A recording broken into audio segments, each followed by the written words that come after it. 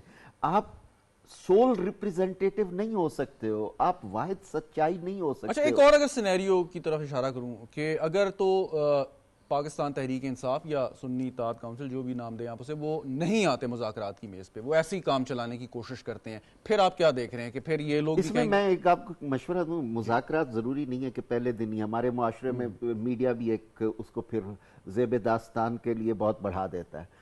اگر آپ سنجیدہ ہیں مذاکرات میں, تو دونوں طرف سے پیپلز پارٹی کے رہنما نے بات کی ہے, میں بھی انہیں سیکنڈ ٹیئر لیڈرشپ کو انگیج کرنا چاہیے. پھر پی ٹی آئی یا سنی اتحاد کونسل کی سیکنڈ ٹیئر لیڈرشپ کو انگیج. وہ تو آج بھی بات ہوئی, خواجہ آصف صاحب فرما رہے تھے کہ شیر افضل مرحت صاحب آئے, میں وہی کہہ رہا ہوں نا, فنکشنل ریلیشنز ہوں, اور ضروری نہیں ہے کہ پھر اس کا اظہار بھی ہو.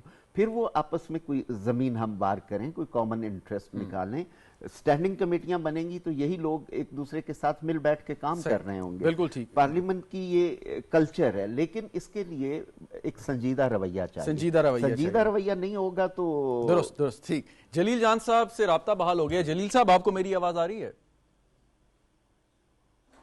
جی بالکل آ رہی ہے. اچھا, پہلے تو معذرت کہ کچھ یہ ٹیکنیکل کچھ پرابلم تھی جس کی وجہ سے آپ سے پہلے نہیں ہو سکی. سوال یہ کہ آپ کی جماعت کو, آپ کی جماعت کے رہنماؤں کو پاکستان تحریک انصاف جس نام سے یاد کرتی تھی, جس طرح کی تنقید کرتی تھی, وہ مطلب ریکارڈ کا حصہ ہے, لیکن اس کے باوجود بھی آپ لوگ ساتھ بات چیت بھی کر رہے ہیں, اور مطلب تحریک چلانے کا بھی جو ایک جو ہے بات ہے وہ بھی ہے. کوشچن از دس کہ جب وہ آپ کے ساتھ یا آپ ان کے ساتھ بات کر سکتے ہیں, تو کیا پرابلم ہے کہ دیگر سیاسی جماعتیں ایک گرینڈ ڈائیلاگ کا حصہ نہیں بن سکتی, اور جو بھی مسائل ہیں ان کو میز پر بیٹھ کے حل نہیں کیا جا سکتا؟ بسم اللہ الرحمن الرحیم. یہ سب سے بڑا کریڈٹ جو ہے مولانا فضل الرحمان صاحب کو جاتا ہے. 2018 سے لے کر 2023 تک جتنے بھی سیاسی قوتیں تھیں, اس کی لیڈنگ مولانا فضل الرحمان کر رہے تھے, اور مولانا فضل الرحمان صاحب نے سب جماعتوں کو اکٹھا کیا تھا. اب آپ نے ایک سوال کیا ہے کہ کیا بات ہے کہ آپ ان سے بات کر رہے ہیں, ہم نہیں کر رہے ہیں, وہ ہم سے کر رہے ہیں. ٹھیک. وہ 2-3 دفعہ آئے تھے, ان کے کچھ سنجیدہ لوگ آئے تھے, لیکن اس کے بعد ان کی طرف سے کچھ ایسے بیانات آ گئے ہیں جس کی وجہ سے اس میں تعطل پیدا ہوا ہے. ہم نے ڈائلاگ سے کبھی بھی انکار نہیں کیا. ہم تو 75 ڈائلاگ کے پیچھے جا رہے ہیں کہ اب یکجہتی ہونی چاہیے. آپ کی جماعت یا آپ جو ہے کسے اس کا قصوروار سمجھتے ہیں جو اس وقت ایک جمود کی کیفیت ہے؟ آپ کس سے قصوروار سمجھتے ہیں اس وقت؟ دیکھیں, حقیقت اگر بیان کی جائے نا, تو میری سیاست میں 60 سال ہو گئے ہیں, اور میں نے پیپل پارٹی اور جے یو آئی کے درمیان بھی ڈائلاگ دیکھا ہے, ذوالفقار علی بھٹو اور مولانا مفتی محمود کے درمیان, خان عبدالولی خان کے درمیان, مولانا مفتی محمود کے درمیان بھی ڈائلاگ دیکھا ہے. میں نے پیپل پارٹی اور جے یو آئی کے درمیان بھی ڈائلاگ دیکھا ہے. میں نے پیپل پارٹی اور مسلم لیگ کے درمیان بھی ڈائلاگ دیکھا ہے. لیکن 2013 سے ہماری سیاست میں جو عنصر داخل ہوا ہے, ان کا ایک ہی موٹو تھا کہ سیاستدان کو بے عزت کرو, جماعت کو بے عزت کرو, سیاستدانوں کو بے عزت کرو. تو انہوں نے وہ سلسلہ شروع کیا. اس وجہ سے ایک ڈائلاگ پیدا ہو گیا, ایک دوسرے کی بے عزتی کرنا, ہتک کرنا, سیاسی جماعتوں کو سے بات نہ کرنا, حتیٰ کہ ایوان کے اندر ہاتھ بھی نہ ملانا. تو یہ چیزیں ایسی نکل رہی کہ آج کل ہماری نوجوان نسل بھی اسی راستے پہ چلی ہوئی ہے. اب بھی ہم سمجھتے ہیں, اس وقت بھی ہم سمجھتے ہیں کہ اگر ایک آدمی, ایک جماعت, ایک شخصیت, ایک لیڈر اپنے پچھلی کوتاہیوں سے, اگر پچھلی غلطیوں سے مبرہ ہونے کی کوشش کرتا ہے, اور یہ کہتا ہے کہ ہم سے غلطیاں ہو گئی ہیں، تو آئیں مل کر آگے چلیں، پھر سب جماعتوں کو مل کر آگے چلنا چاہیے. دیکھو ملک ایک نازک صورتحال سے گزر رہا ہے. ٹھیک میں آپ کی جانب واپس آتا ہوں جلیل جان صاحب. جی آپ نے درست بیٹھتی ہیں تو ہمیں اناپ پرستی کو، ذاتیات کو چھوڑنا ہوگا، اسی کے بعد ہم آگے بڑھ سکتے ہیں. شامی صاحب، اب جو آپ کے عالمی مالیاتی ادارے ہیں وہ بھی اس چیز پہ زور دیتے ہیں کہ جی ہم آپس میں یہ سیاسی بات چیت کریں، استحکام پیدا کریں کور ایشوز پہ، تاکہ جو آپ کی معاشی پالیسی ہیں ان کا تسلسل جاری رہے. پھر میں اگین دوبارہ آپ سے وہی سوال کروں گا کہ باقی معاملات اپنی جگہ، اس منیمم کامن ایجنڈا پر اکٹھے ہونے کی کتنی ضرورت ہے اور کتنی ہوپ ہے کہ یہ ہو جائے گا؟ دیکھیں اہمیت تو بہت زیادہ ہے. اہمیت تو اس کے آپ کے آئی ایم ایف کا بھی ابھی اسٹیٹمنٹ اسی بارے میں آئی ہے جی کہ پولیٹیکل سٹیبلٹی نہ ہونے کی وجہ سے آپ کی اکنامک سٹیبلٹی نہیں ہو رہی. اور اس سے پہلے بھی جب بھی ہمارا اکنامک ڈسٹربنس ہوئی ہے، چلتا سسٹم چلتا اڑتا ہے، اس کی وجہ یہی ہوتی ہے کہ سٹیبلٹی نہیں ہوتی، پولیٹیکل سٹیبلٹی نہیں ہوتی، لوگوں میں ایمبیشن ہے. اصل مسئلہ یہ ہے کہ اونرشپ نہیں لے رہے ہم لوگ. تو اب بات رہے گی کہ جہاں تک اس بات کی کہ کتنی مجھے امید ہے اس سے، تو امید بھی مجھے کوئی بہت زیادہ تو نہیں نظر آتی، کم از کم اس وجہ سے کہ جس قسم کے حالات آپ دیکھ رہے ہیں. لیکن یہ ہے کہ کوئی ایسی کو قوت ان کو بٹھا دے تو بٹھا دے، جس طریقے سے آپ کو معلوم ہے کہ اس سے پہلے بھی یہ ہو چکا ہے. لیکن یہ بات سمجھنے کی نہیں، جیسے بھی ظفر اللہ خان صاحب نے حوالہ دیا ثانیہ اے پی ایس کا، ایک بہت بڑا ثانیہ تھا جس کے بعد سیاستدان مجبور ہوئے کہ اکٹھے بیٹھیں باوجود اپنی سیاسی اختلافات کے. ابھی بھی یہ جو معاشی یہ کہ ایک ٹکنگ ٹائم بوم ہے کہ اگر آپ اس کو نہیں ڈیفیوز کریں گے تو صورتحال تو گمبھیر ہے، لیکن کوئی اس کا ادراک نہیں کر رہا. میں اسی چیز پہ آ رہا تھا کہ اگر یہ ہو بھی جاتا ہے، اگر ہو بھی جائے، ہونا چاہیے، تو یہ چلے گا کتنا عرصہ؟ آپ کو معلوم ہے چارٹر آف ڈیموکریسی کتنا عرصہ چلا تھا. پھر یہ جو آپ نے اے پی ایس کی بات کی کہ اس کے بعد یہ چیز، یہ جو ایک جو جذبہ تھا وہ کتنے عرصہ تھا. وہ تو ایک مطلب ہمارے ہاں یہ ہوتا ہے کہ کچھ عرصے میں وہ ایشوز جو وہ پرائرٹیز ہی بدل جاتی ہیں، تو اس کا نتیجہ یہ نکلتا ہے کہ ہم اکنامک دیکھیں نا بہت پیچھے جا رہے ہیں. ہمارے سے تو بہت ایسے ملک آگے چلے گئے جن ملکوں کے اندر مطلب جن کو ہم سمجھتے تھے کہ یہ تو ہمارے سامنے کچھ بھی نہیں ہے، لیکن وہ ملک ہم سے آگے جا رہے ہیں. اور پھر ہمارے یہ بھی ہے، ہم یہ بھی اس کو بھی اکثر اوقات یہی کہتے ہیں وہ ملک بھی آگے چلا گیا، وہ بھی چلا گیا، وہ بھی چلا گیا. اور بھائی وہ کیسے چلا گیا اور آپ پیچھے کیسے چلے گئے؟ کوئی اس کو ایکسپلور کرنے کو تیار ہی نہیں ہے. تو میں نے تو آپ سے یہ عرض کی نا کہ یہی تو مسئلہ ہے ہمارے یہاں، سارا مسئلہ یہ اونرشپ کا ہے. اونرشپ لینی پڑے گی اگر آپ نے آگے جانا ہے. آئی ایم ایف تو دیکھیں نا، آئی ایم ایف نے یہ بات کی، میں تو ویسے آئی ایم ایف کا کبھی بھی قائل نہیں رہا، لیکن مجبوری ہے ہماری، اب ہم آ چکے ہیں، 24واں پروگرام چل رہا ہے. اب یہ بھی ہماری یہ دیکھیں نا، یہ ہماری سیاسی عدم استحکام ہے جس کی وجہ سے ہم 24ویں پروگرام میں جا رہے ہیں. دنیا میں میرا خیال ہے شاید ہمارا ریکارڈ نمبر ہے یہ، شاید اتنا کوئی ملک نہیں گیا ہوگا. تو اس وجہ سے کہ اگر یہ پولیٹیکل ڈسٹیبلٹی اور نقصان کس کو ہو رہا، معیشت کو ہو رہا، عام آدمی کو ہو رہا، جس کے لیے جمہوریت، جس کے اوپر یعنی جس کے کندھوں پر چڑھ کے جمہوریت آتی ہے، اس کو نقصان پہنچ رہا ہے. تو فائدہ اس کا تو کوئی نہیں. بالکل صحیح. بیرسٹر عامر حسن صاحب، صدر آصف علی زرداری سپریم کمانڈر ہیں اور مفاہمت کے بادشاہ بھی ہیں. تو ایک طرف بیانات کی بات اپنی جگہ کہ آپ کسی سیمینار میں، کسی جلسے میں ادروائز آپ یہ بات کرتے ہیں کہ جی ڈائلاگ ہونا چاہیے، یہ ہم انوائٹ کرتے ہیں، لیکن آپ نہیں سمجھتے کہ اب یہ وقت ہے کہ باضابطہ طور پر کوئی فارمل ریکویسٹ جانی چاہیے، کوئی نمائندہ جانا چاہیے اور لائے عمل طے کرنا چاہیے کہ اگر مذاکرات کرنے بھی ہیں سو کیسے کرنے ہیں، کس نوعیت کے ہوں گے، کن ایشوز پہ ہوں گے؟ فارملی یہ چیز اب آگے بڑھ نہیں جانی چاہیے؟ It's been too late. Shahzad صاحب، پریزیڈنٹ کے لیے آپ کی آواز میں جو واپس آتی ہے شاید اسی سے آواز خراب ہوتی ہے. اسے آپ کی آواز اب ٹھیک آ رہی ہے، آپ جاری رکھیے. جی اچھا، دیکھیے اگر پریزیڈنٹ آف پاکستان نے کسی کو مذاکرات کی دعوت دینی ہے یا بیٹھنے کی بات کرنی ہے تو پارلیمنٹ سے بڑا فورم تو نہیں ہو سکتا. جوائنٹ سیشن کے اندر انہوں نے یہ دعوت دی ہے. اس سے فارمل مجھے بتائیے کوئی دعوت کا طریقہ کیا ہوتا ہے؟ اس سے آگے بڑھتے ہیں. چیئرمین بلاول بھٹو نے جو ذکر کیا ہے، جو وہ سپیچ جس پہ ہم آج کی گفتگو کر رہے ہیں، یہ سیمینار ہم نے لاہور میں یہاں پہ آرگنائز کیا تھا جس میں وہ چیف گیسٹ تھے. اور یہ سیمینار کا بھٹو صاحب پاکستان کے پہلے وزیر اعظم تھے، انہیں پھانسی کی گئی تھی اور اس کے بعد جو سپریم کورٹ کا فیصلہ آیا اس پہ یہ ریفرنس تھا. اب دیکھیے کہ پاکستان پیپلز پارٹی کس جگہ سے یہ پیغام دے رہی ہے. ایک تو بھی آپ کے جلیل جان صاحب نے بتایا کہ بھٹو صاحب وزیر اعظم تھے، آئین بنانا تھا. مفتی محمود صاحب ہوں، عبداللہ مودودی صاحب ہوں، ولی خان صاحب ہوں، سب کے ساتھ مذاکرات کیے، بیٹھے اور پاکستان کا متفقہ آئین دیا. اس کے بعد بھٹو صاحب کو پھانسی دے دی گئی. وہ جماعتیں جو جنرل ضیاء کے ساتھ کھڑی تھی اور ایون بھٹو صاحب کی پھانسی کا مطالبہ کر رہی تھی، ان جماعتوں نے جب دیکھا کہ ان سے غلطی ہوئی ہے تو پیپلز پارٹی نے ARD ان کے ساتھ بنایا کس کے لیے؟ جبر اور ظلم کے نظام کے خاتمے کے لیے. اس کے بعد پیپلز پارٹی نے جنہوں نے ہم پہ ظلم و ستم کیے ان کے ساتھ بیٹھ کے جدوجہد کی. وجہ کیا ہے؟ ہم اپنے قتل اور اپنے خون بھی بھول جاتے ہیں.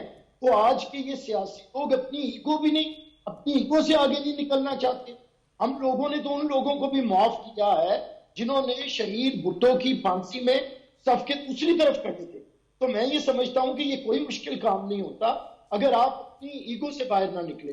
تو اگر آج پریزیڈنٹ آف پاکستان یہ بات کہہ رہے ہیں، فارملی کہہ رہے ہیں، جوائنٹ سیشن میں کہہ رہے ہیں، اگر چیئرمین بلاول بھٹو یہ بات کہہ رہے ہیں، اس جگہ پہ کھڑے ہو کے کہہ رہے ہیں جہاں پہ ہم نے اپنے بانی چیئرمین کو پھانسی لگتے دیکھا ہے. تو جن اداروں نے پھانسی لگایا نہ ہم نے ان پہ پتھر پھینکا. ایک جماعت نے سپریم کورٹ پہ حملہ کیا، ہم نے نہیں کیا. ایک جماعت نے کور کمانڈرز اور آپ کے دفاع کے علاقوں پہ حملہ کیا، ہم نے نہیں کیا. اس کے باوجود کہ یہ ادارے شامل رہے شہید بھٹو کی پھانسی. ہم مذاکرات کی بات ہم سے بڑھ کے کون کر سکتا ہے؟ ہم نے پاکستان کی تاریخ میں یہ 5 دہائیاں گواہ ہیں، یہ چھٹی دہائی ہے کہ ہم نے اپنی مٹی کی محبت میں ہم آشفتہ سروں نے وہ قرض اتارے ہیں جو واجب بھی نہیں. تو ہم ہی تو کہہ سکتے ہیں یہ مذاکرات کریں، آئیے بیٹھیں، اپنی ذات سے نکلیں. ہم لوگ تو خون کی لکیر پار کر کے بیٹھ جاتے ہیں اور آپ اپنی ذات کی یہ ایگو سے باہر نہیں نکل رہے ہیں. یہ چھوٹی چھوٹی یہ جو آپ نے بنائے ہوئے ہیں اپنے ایگوز سے نکلنا پڑے گا. کوئی مشکل نہیں ہے، نکلیں گے تو سیاست آگے بڑھے گی اور سیاسی نظام آگے بڑھے گا. کھیلدار صاحب، جو وزیر اعظم شہباز شریف کے جو پولیٹیکل ایڈوائزر رانا ثناء اللہ صاحب ہیں، وہ یہ بھی بات کرتے ہیں کہ جی ہماری جماعت یا ہمارے جو لیڈران ہیں وہ اس بات پر راضی ہیں کہ کوئی اگر رعایت ہے قانون کے تحت یا اس میں کوئی ایسی گنجائش نکلتی ہے تو دے دی جائے ان لوگوں کو تاکہ معاملات آگے بڑھیں. آپ سمجھتے ہیں کہ یہ وہ نقطہ ہے جہاں پہ معاملات رکے ہوئے ہیں کہ جب تک کوئی رعایت نہیں ملے گی اس وقت تک بات چیت نہیں ہوگی؟ دیکھیں، نقطے کی بات، اصل نقطہ یہ کہ اس ملک میں جو جوڈیشلی نظام ہے، جو سزا جزا کا عمل ہے، انصاف کا معیار بہتر نہیں ہوگا. کوئی شخص آج کس جرم میں گرفتار ہے، اس کا جب تک تعین صحیح نہیں ہوتا، اس کا ٹرائل صحیح نہیں ہوتا، اس کی سزا نہیں ہوتی یا اس کو آزادی نہیں ملتی. آپ نے دیکھا نواز شریف صاحب کے ساتھ زیادتی ہوئی 2017 میں، اس کو تسلیم بھی اب کیا گیا، وہ سارے کردار بھی سامنے آ گئے. مگر آج آپ دیکھیں بدقسمتی سے جنہوں نے 9 مئی جیسا جرم کیا اور جو اتنا آگے نکل چکے ہیں، ان کو آج بھی سہولت کاری ہو رہی ہے. تو یہ جو انصاف کا معیار ہے، وہاں پہ جو تقسیم ہے، میں سمجھتا ہوں یہ بڑی رکاوٹ ہے. اس کو دور کرنا ہوگا، اداروں کو، ہر کسی کو اپنے ادارے کو ٹھیک کرنا ہوگا. اور جسٹس پاکستان کے عوام کا اعتماد ہی نہیں ہے ہمارے انصاف کا جو معیار ہے. جو 3 دفعہ کا وزیر اعظم ہے اس کو انصاف نہیں ملتا ہے. بھٹو شہید کا کیس کتنے سالوں کے بعد تسلیم کی جاتی ہے. ایک عام آدمی کہ لاکھوں کیسز جو ہے وہ پینڈنگ پڑے ہوئے ہیں. لیکن آپ سمجھتے ہیں کہ دوسری جانب سے کوئی رعایت کی توقع کی جا رہی ہے کہ وہ ملے گی تو پھر جب انصاف کا معیار بہتر ہوگا تو سب معاملات ٹھیک ہوں گے، میرٹ پہ جگہ جسٹس. آپ کچھ کہنا چاہ رہے ہیں؟ میں اس میں 2-3 پہلو دیکھیں.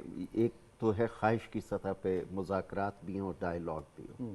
3 تجاویز رکھنا چاہوں گا کہ پہلے تو جن سے ماضی میں غلطیاں ہوئی ہیں وہ غلطیاں کرنے پہ فل سٹاپ لگائیں. اگر کہیں قانون کی حکمرانی کی پامالی ہو رہی ہے، کسی کے حقوق پامال ہو رہے ہیں، تو جو قوتیں پامال کر رہی ہیں اس پہ بھی فل سٹاپ لگائیں. اور تیسرا کام عدالت کا ہے، جو کہ اگر کسی سے غلطی ہوئی ہے، کوتاہی ہوئی ہے، تو ڈیو پروسیس آف لا جو آپ کے آئین کا تقاضا ہے اس کے مطابق آپ کریں. اب میں ٹیمپٹڈ ہوں، آپ نے شامی صاحب سے معیشت کے حوالے سے پوچھا. دیکھیں، اگر آپ تینوں بڑی پارٹیوں کے انتخابی مشہور پڑھیں اور تینوں کو حکمرانی میں رہنے کا موقع ملا، تینوں نے پرائیویٹائزیشن کی ہے، تینوں آئی ایم ایف کے پاس گئی ہیں. پیپلز پارٹی کی پرائیویٹائزیشن میں ایک تھوڑی سی گرہ اور ہے کہ وہ ایک پرسنٹیج تک پرائیویٹائزیشن اور دوسری کو پارٹنرشپ میں ڈالتے ہیں. یہاں ہم تو ایک ایسا ملک ہیں جس میں ہم نے ایک سیاسی جماعت کے وزیر خزانہ کو دوسری سیاسی جماعت کے وزیر خزانہ کے طور پہ بھی دیکھا ہے. اسحاق ڈار صاحب پیپلز پارٹی اور نون لیگ کے رہے ہیں، حفیظ شیخ صاحب پیپلز پارٹی اور پی ٹی آئی کے رہے ہیں، شوکت ترین صاحب پیپلز پارٹی اور ان کے رہے ہیں. تو کیا وجہ ہے کہ ایک ایسا سماج جس میں لوگ بجلی کے بلوں سے پریشان ہیں, مہنگائی سے پریشان ہیں, کسان کی گندم نہیں بک رہی اور ڈھیروں مسائل ہیں, انفلیشن ہے, بے روزگاری ہے, تو میں چاہتا ہوں کہ اگر سیاسی قوتیں چاہتی ہیں کہ وہ قوم کو ایک بہتر مستقبل دینا چاہتے ہیں, تو میں اپنی بات کو پھر دہراؤں گا, مذاکرات کے علاوہ راستہ ہی کوئی اگر وہی سوال, اگر دوسری سائیڈ, اگر وہ دوسرا مجھے فریق لوگوں کو اچھا مستقبل دینا چاہتی ہیں, اور اگر انہوں نے صرف یہ نمائشی رکھنا ہے, پارلیمان کو بھی پامال کرنا ہے, اپنا سیاسی تقریر گلا پھاڑ کے کرنی ہے, تو اس کا کوئی فائدہ اگر نہیں. دوسرا فریق یہ شرط رکھتا ہے مذاکرات کے لیے کہ مجھے کچھ رعایت دی جائے قانونی طور پہ, تو رعایت عدالت دے گی.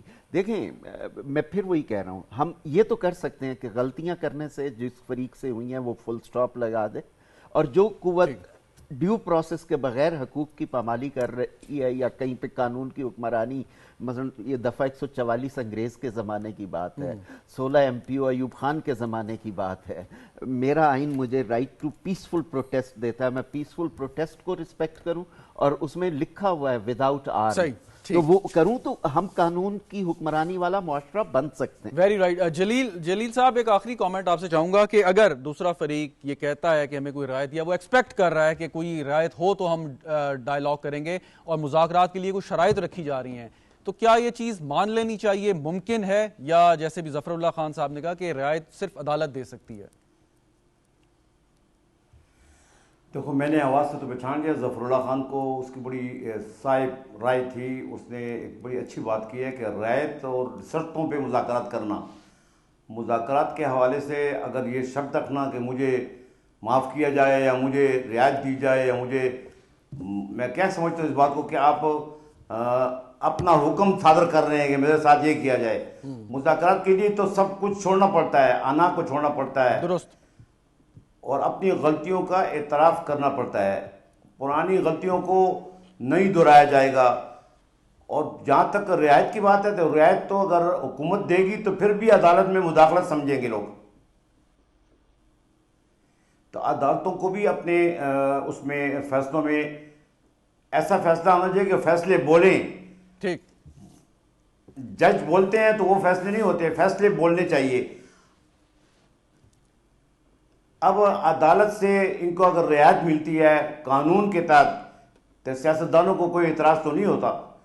لیکن جب جانبداری آ جاتی ہے جہاں پر, تو جانبداری کا خدشہ جب آ جاتا ہے تو تمام دنیا پھر اس پر سوالیہ نشان, سائن آف انٹروگیشن. بالکل, بہت شکریہ آپ کا جلیل صاحب, آپ ہمارے ساتھ موجود تھے. شامی صاحب آپ کا, ظفر اللہ صاحب, کھیل گاز کوہستانی صاحب, بیرسٹر عامر حسن صاحب. ناظرین, گفتگو آپ نے سنی, پروگرام دیکھنے کا آپ کا بھی شکریہ. اجازت دیجیے, خدا حافظ.